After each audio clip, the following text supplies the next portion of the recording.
Good evening, ladies and gentlemen, and welcome to Leaders of Tomorrow, ET Now's one-stop platform for the micro, small and medium enterprise sector in India.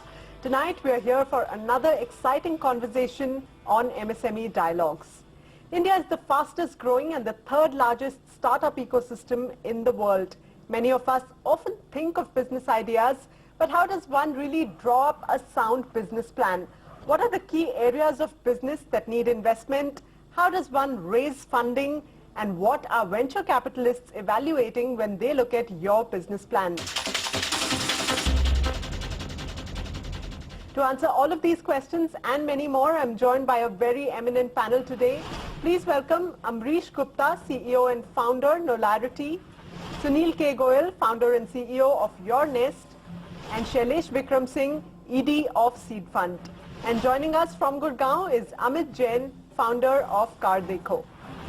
Welcome, gentlemen. It's a pleasure to have you on Leaders of Tomorrow. And if I may say so, you are all playing an important role in making India a very fast-growing startup ecosystem. But let me pull in Sunil at this point into the discussion. From an investor's perspective, there are today in India 2 or 3 startups are taking birth every day as we speak. So from an investor's perspective, what are the key sectors that you think will drive growth over the next decade? Ideas that will surely find takers? Always, any branded business which is going to be consumer branded business that was fundable 5 decades ago will be fundable 5 decades later as well. Last 5 to 10 years, it was all about consumer internet, anything on mobile, smartphones, etc. That was what we were looking at. Right. Recently, the trend has started towards software product companies, software as a service, platform as a service. So India is now bringing those products out there. So 2016-17 will see a lot of those investments coming by. Right. On longer term horizon, I'm looking at digital identity, digital payments, Internet of Things.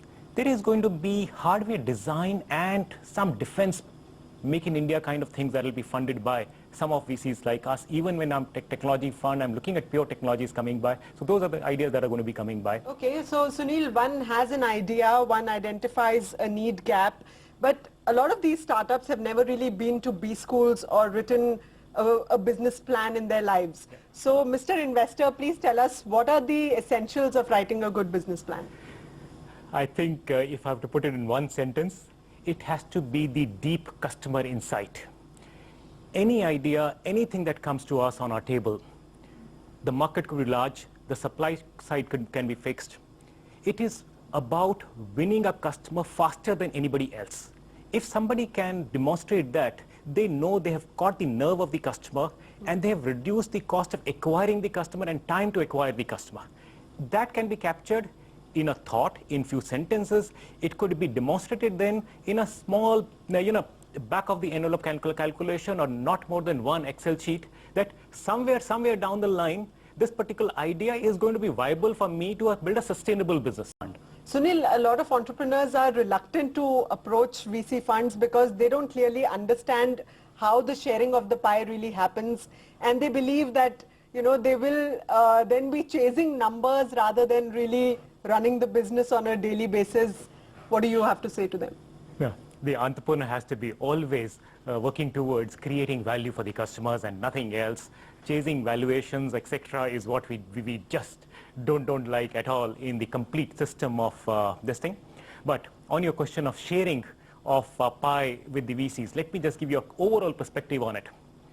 There are 5 or 6 elements where the money goes in, which is invested in a venture. The first one to gain is the government. Right. The day the business is created, it is the service tax, the registrar, this thing, other fees, etc. start going to the government. The second guys are the employees who make money.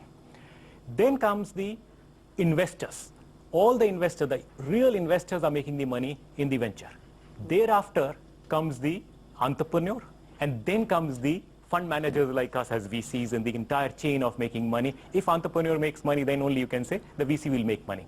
But overall, if I look at it, the point that Amit made, take a external funding only when you're in an inflection point, when you know that you can scale up the business. Right. Don't take it for sustaining the business. External money, when it comes for the inflection point, it will do wonders for each one of us. Business failures before becoming successful.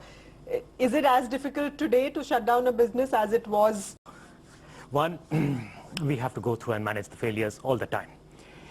If we can manage an exit for that particular company because they own some kind of technology or some kind of talent, it's going to be great.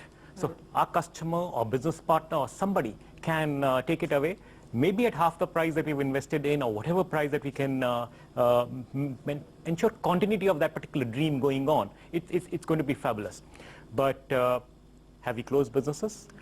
Until now, out of my 23 investments, luckily, till date, I have not had a chance to close any one of them. We've been able to exit a dying kind of business as well. Is somebody who's going to be closing down? Yes. If it is yes, then the problem is immense. I can't tell you, we are waiting for the Bankruptcy Act to come by, wherein that 9 months period of closure happens. Okay. Shailesh and Sunil, your mantras for people who have ideas but not really the courage to take the plunge of entrepreneurship. Starting a business. When does one start? There is one parameter only one should keep in mind. That is the day you're able to spot much more talented people than you to join you and be a founder or a team member of yours in the initial days. And what do you need in a team? You need three things in a team. First, there has to be a visionary who can visualize what exactly will work and strategize around it. Second person who can convert that vision into a product. So if you can bring somebody in a technology company, we normally call him a CTO or a product officer kind of stuff. Right. And third guy who can execute a plan of go-to-market, who can go and sell, the business development person. If you can get these three profiles into the business, you are there and ready to start. Before that, even if you have a big order in hand, please don't start. Okay, you need people first before you get into the startup venture. Second, you always have a founder or co-founder. Please have a well-drafted agreement between the two founders as to, because statistically businesses can fail. If the business fails, how will you manage it? If the funding does not come by, who will put in how much money, at what rate of interest? All kind of scenarios have to be planned in a shareholder agreement. If they can do that, they will have a wonderful, healthy life running a business. Okay, so those are some wonderful insights from building the perfect team to really believing in the idea and running that business day on day. We hope you enjoyed those insights. Thank you very much, gentlemen, for being on Leaders of Tomorrow.